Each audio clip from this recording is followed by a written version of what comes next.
The Blue Zone theory, coined by Dan Buettner, identifies regions with high populations of people living to 100.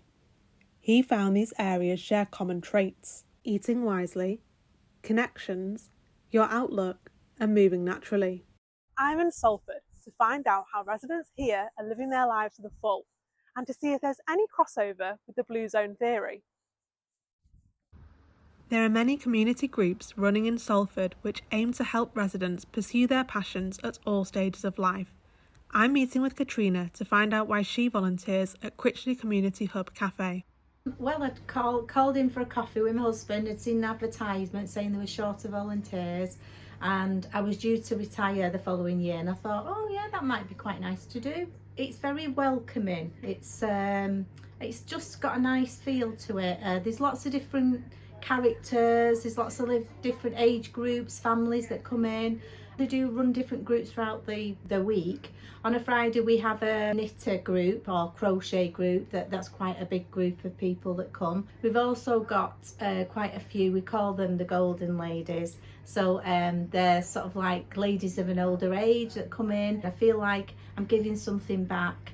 I lost my mum a few years ago, and Fridays used to always be our day that we went out for lunch and things. As people, we all need other people, we need company, we need somebody with a friendly face that need to be around people and you know, feel like we belong somewhere.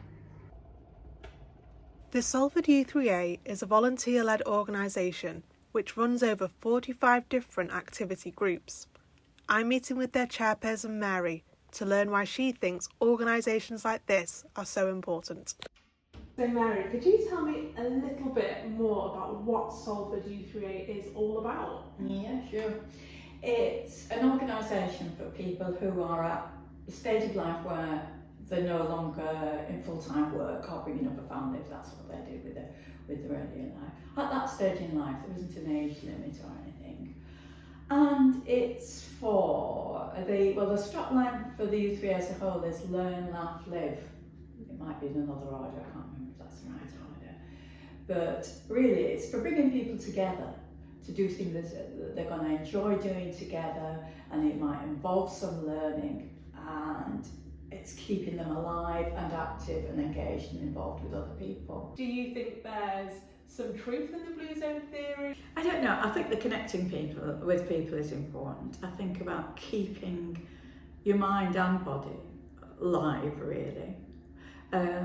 Something like U3 is an opportunity to try something new, or to go back to something that you haven't done for a long time and you'd like to refresh, and doing it with other people, because anybody can sit at home and play on Duolingo, but actually going along to a group that's learning French or whatever, it has a different element to it. Critics of the Blue Zone theory say correlation does not equal causation. I'm here with Ashley from the University of Salford to learn about current research into strength and ageing. Ashley, what does your work here involve? So my work here at Salford is looking at raising awareness of strength training and the strength training guidelines. So we know that the stronger people are much less likely to develop things like obesity, cardiovascular disease, type 2 diabetes, sarcopenia, frailty, all sorts of things. So even cancer, dementia, these are all associated with strength. The Blue Zone theory is a tricky one from a research perspective because the results have been quite inconsistent, and some researchers have even said that the results are untrustworthy or unreliable. But these people do seem to live long.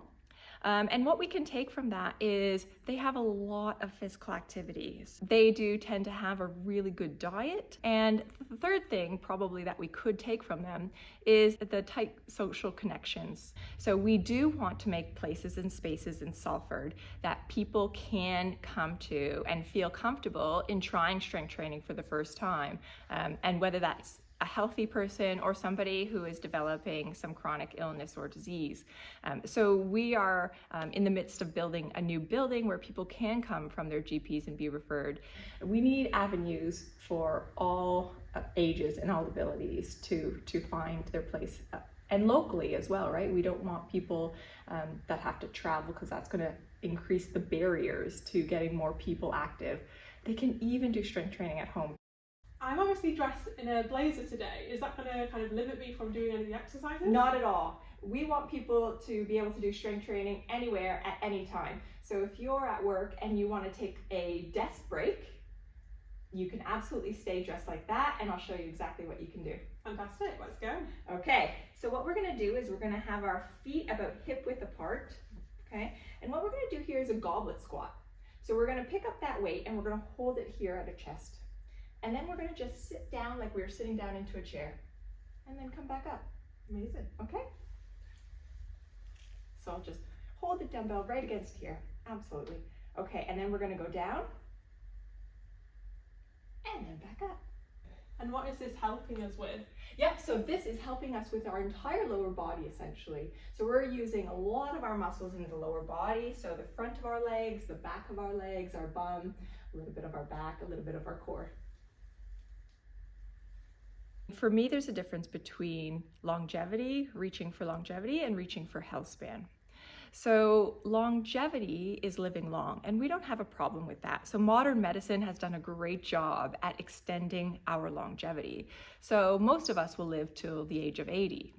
I think the problem is in health span, where unfortunately most of us will live to the age of 60 in good health and then spend the rest of our lives in poor health.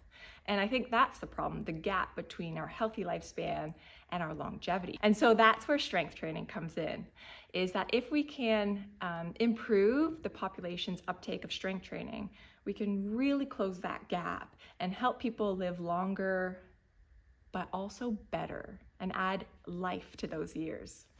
Whilst there may be doubts surrounding the Blue Zone theory, it's clear that here in Salford, residents are getting stuck into the many opportunities available in order to live a fulfilled life.